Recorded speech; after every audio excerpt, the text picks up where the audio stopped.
बिस्मिल्लाहिर्रहमानिर्रहीम। आज हम जो स्टडी करेंगे वो बेसिकली, अगर आपके पास डाटा की टाइप जो है वो करैक्टर्स की टर्म्स में हो, करैक्टर्स जिनको हम अल्फ़ाबेट भी कहते हैं, A B C D up to जी।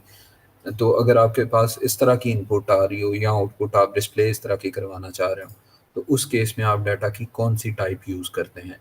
इससे पहले जितने हमने प्रोग्राम किए हैं वो आपके पास प्रोग्राम थे नंबर डाटा के लिए, जिसमें हम नंबर्स को पुट करते थे। 1.25, 1.35, वो क्या थे, वो नंबर्स थे। और इस तरह पॉइंट्स के लिए हमने क्या यूज़ किया था, हमने यूज़ किया था फ्लोट या फिर डबल। और अगर आपके पास होल नंबर होता था तो उस केस में आप क्या करते थे, उस केस में आप आई एन टी इंटीजर को यूज़ करते थे। तो तीसरी जो टाइप है आज हमारे पास वो होगी करैक्टर की टाइप, CHAR करैक्टर की टाइप। तो इसको कैसे डिस्प्ले करवाते हैं, अगर आपने कोई करैक्टर डिस्प्ले करवाना हो या स्टोर करवाना हो तो उसको आप कैसे स्टोर या डिस्प्ले करवा सकते हैं सी प्लस प्लस को यूज़ करते हुए, उसको आज देखेंगे। उसी की रिस्पेक्ट से हम एक बहुत बेसिक प्रोग्राम जो है वो लिखते हैं, उसके बाद हम एक जो चौथी टाइप है डाटा की उसको स्टडी करेंगे।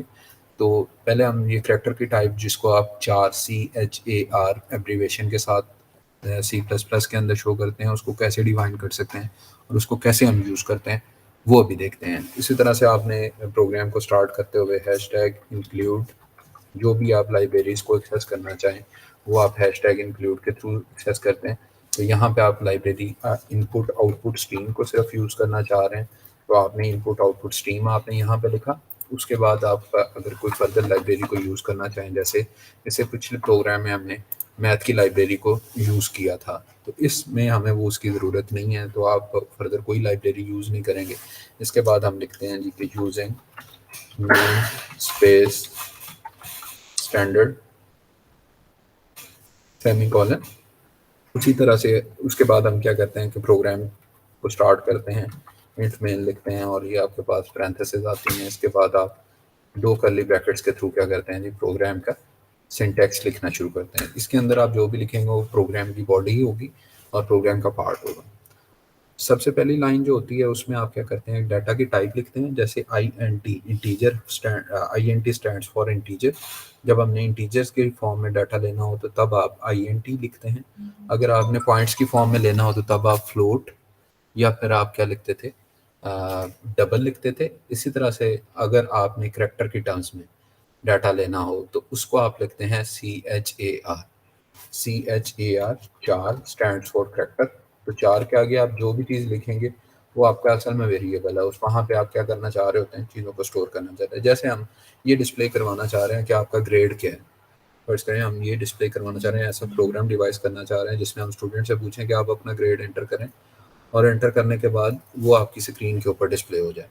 तो ये प्रोग्राम है जिसको हम बनाना चाह रहे हैं। तो हम चार के अंदर लिखते हैं जी ग्रेड। ये आपने ग्रेड लिखा, इस पे सेमी कॉलन लगाया। अब हम यूज़र से ये पूछना चाह रहे हैं कि अपना ग्रेड जो है वो एंटर करें। Enter your grade obtained in C plus plus. ठीक है जी। इसी तरह से टर्मिनेटर लगाएंगे यानी सेमी कॉलन लगाएंगे। जो भी ग्रेड आपके पास एंटर होगा वो आपने इनपुट दे दिया जी, या स्टोर करवा लिया किसके अंदर, ये जो चार के साथ आपने डिफाइन किया हुआ है। जो भी आप यहाँ पे डिफाइन करेंगे, यहाँ पे मैंने चूंकि ग्रेड डिफाइन किया हुआ तो मैं ग्रेड के अंदर उसको स्टोर करवा लेता हूँ। अब मैं अगर डिस्प्ले ये करवाना चाहूँ कि the sorry the grade obtained in C++ is। अच्छा, अब इसमें एक एरर आ रहा है, वो एरर इसलिए आ रहा है कि हम जब भी टेक्स्ट को डिस्प्ले करवाना चाहें तो हम डबल इन्वर्टेड कॉमा लगाते हैं।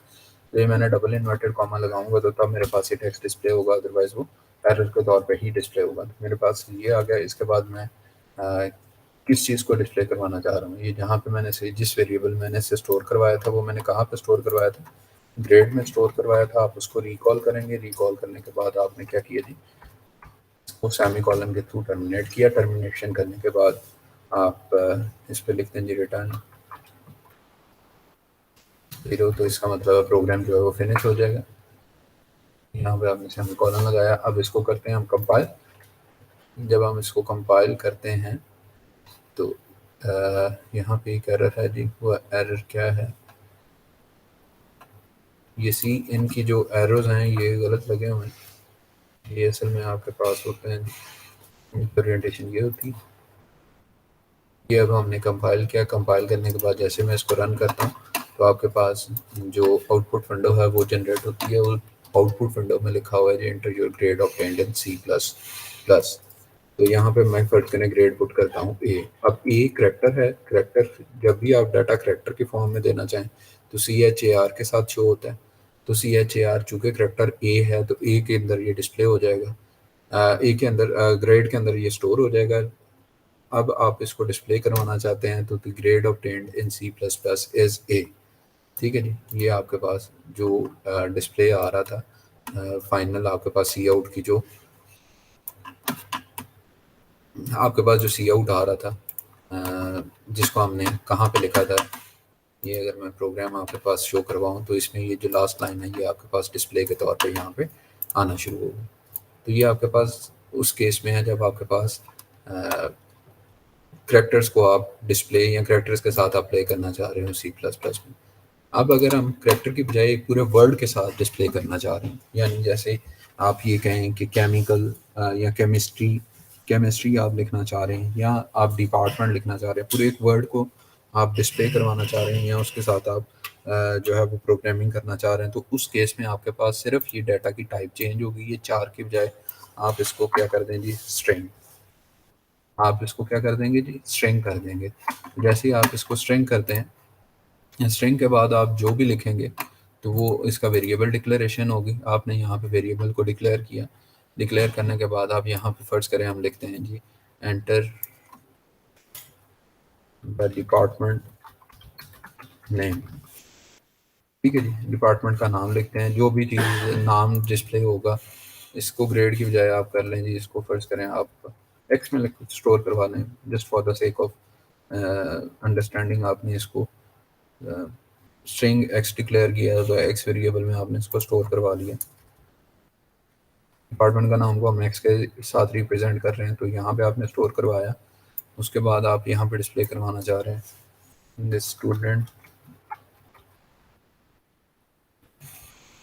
बिलोंग्स टू, और जो भी आपका डिपार्टमेंट है उसकी जो वैल्यू आपने अभी आपके स्टूडेंट ने इनपुट दी है वो आपके पास डिस्प्ले हो जाए। तो इस केस में आप क्या करेंगे जी, इसको अगर हम दोबारा से कंपाइल करते हैं, कंपाइलेशन की हमने यहाँ पे लिखा। अब अगर मैं यहाँ पे CHEMISTRY केमिस्ट्री स्पेस दिए बगैर जो भी लिखूंगा वो इसके अंदर स्टोर हो जाएगा और पूरे का पूरा डिस्प्ले हो जाएगा।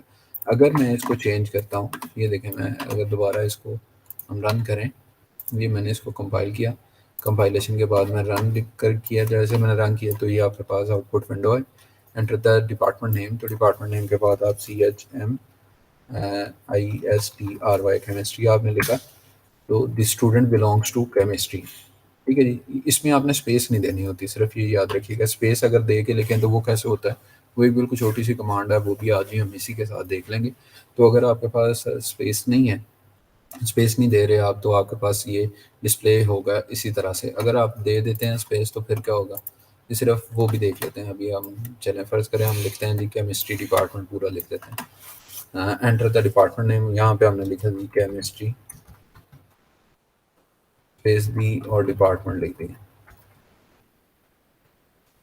लेकिन उसने क्या शो करवाया, सिर्फ जो केमिस्ट्री जो पहला आपके पास वर्ड बनेगा ना उसको डिस्प्ले करवाएगा। जैसे ही आपने स्पेस दी, स्पेस के बाद जो भी लिखा हुआ होगा वो उसको इग्नोर कर देगा। इस चीज़ को कैसे इंक्लूड करते हैं, इस चीज़ को इंक्लूड करने के लिए आपके पास एक फंक्शन यूज़ होता है जिसको आप गेट लाइन का फंक्शन कहते हैं। तो वो कैसे यूज़ होता है वो मैं अभी आपको बता देता हूँ। अच्छा, उससे पहले अगर हम सिर्फ इसको 4 करते हैं, CHAR एक्स के पहले हम इसको 4 लिख देते हैं। तो अब अगर इसको कंपाइल करने के बाद हम रन करते हैं, रन करने के बाद जैसे ही ये विंडो आई, यहाँ पे फिर हमने लिखा जी enter the department name chemistry, आपने केमिस्ट्री इस तरह से लिखा, तो इसने सिर्फ इसका जो पहले वाला करैक्टर है उसको डिस्प्ले करवाया। क्यों? उसकी रीज़न ये थी कि हमने यहाँ पे जो आपके पास डाटा की टाइप थी वो करैक्टर CHAR 4 शो करवाया था।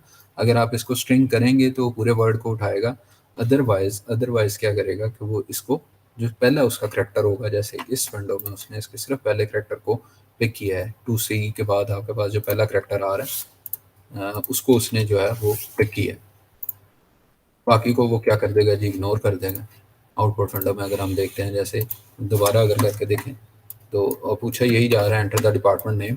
तो आपने इस वक्त गलती क्या की, आपने जब डाटा को डिक्लेयर कर रहे थे, डाटा की टाइप, तो उस वक्त आपने ये गलती की कि आपने सिर्फ करैक्टर को डिस्प्ले किया, क्योंकि जो इनपुट दे सकता है यूज़र वो वर्ड की फॉर्म में हो सकती है। तो वर्ड की फॉर्म में जब भी आपने इनपुट लेनी है या आउटपुट डिस्प्ले करवानी है तो उस वक्त आपने इसको स्ट्रिंग के साथ लिखना है। स्ट्रिंग करके अगर हम कंपाइल करके रन करते हैं तो फिर आपके पास केमिस्ट्री पूरे का पूरा लिखा आएगा विदाउट स्पेसेस जैसे। ठीक है जी, अगर स्पेस डाल के आगे डिपार्टमेंट लिख देंगे तो वो केमिस्ट्री डिस्प्ले करवाएगा, स्पेस के बाद वाली चीज़ को क्या कर देगा जी, इग्नोर कर देगा। ठीक है जी, अब हम असल में ये करना चाह रहे हैं कि जैसे अगर आपके पास यूज़र की इनपुट जो है वो केमिस्ट्री डिपार्टमेंट पूरा लिखा जाता है, या एक वर्ड की बजाय मल्टीपल वर्ड्स होते हैं, तो वो पूरे के पूरे मल्टीपल वर्ड्स को कैसे स्टोर करवाएं और उसको कैसे डिस्प्ले करवाएं होगी। उसके लिए भी आपके पास डाटा की जो टाइप वो स्ट्रिंग ही यूज़, लेकिन आपने सिर्फ एक चीज़ चेंज करनी है, वो ये चेंज करनी है कि जो अगर आप सिंपल एक वर्ड को डिस्प्ले करवाना चाह रहे हैं तो आप उसको सी इन में स्टोर करवाते हैं, लेकिन अगर आप डिफरेंट वर्ड्स को या आप एक सेंटेंस को डिस्प्ले करवाना चाह रहे हैं, एक पूरे का पूरे पैराग्राफ को डिस्प्ले करवाना चाह रहे हैं, तो उस केस में आपने इसको रिप्लेस करना है किस चीज़ के साथ, इसको आपने रिप्लेस करना है गेट लाइन। गेट लाइन के बाद आप इस तरह से दो पैरेंथेसिस लगाएंगे, ये फंक्शन है गेट लाइन ना। गेट लाइन में फंक्शन में आपके पास आपको आइडिया होगा, फंक्शन का मतलब होता है जैसे हम कोई इक्वेशन लिखते हैं, तो कोई अगर आप इक्वेशन लिखें तो उसमें एक्स और वाई दो वेरिएबल होते हैं, तो इसी तरह से गेट लाइन में आपके पास दो कॉमा सेपरेटेड जो है वो चीज़ें होंगी। उनमें आपके पास गेट लाइन के अंदर आप जो फंक्शन है उसके अंदर लिखेंगे जी, पहली जगह के ऊपर सी इन आपने लिख दिया। सेकेंडली आप लिखेंगे जो भी आपने यहाँ पे वेरिएबल डिक्लेयर किया हुआ है, जहाँ आप ये स्टोर करवाना चाह रहे हैं, तो आपने एक्स चूँकि डिस्प्ले किया हुआ तो एक्स लिख देंगे। अब आप क्या करेंगे जी, इसको अगेन कंपाइल करते हैं। कंपाइल करने के बाद जब मैंने इसको रन किया तो आपके पास जो आउटपुट विंडो आई उसमें again enter the department name. अब जो है वो स्टूडेंट अगर डिपार्टमेंट नेम अपना लिखता है केमिस्ट्री डिपार्टमेंट,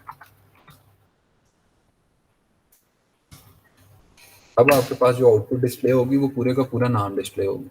ठीक है जी, केमिस्ट्री और डिपार्टमेंट भी आगे डिस्प्ले होगा। जैसे अगर हम इसको फर्दर दोबारा अगर कंपाइल करके रन करते हैं और केमिस्ट्री डिपार्टमेंट के बाद भी अगर कुछ लिखा जाता है, जैसे अगर मैं यहाँ पे लिखूँ केमिस्ट्री डिपार्टमेंट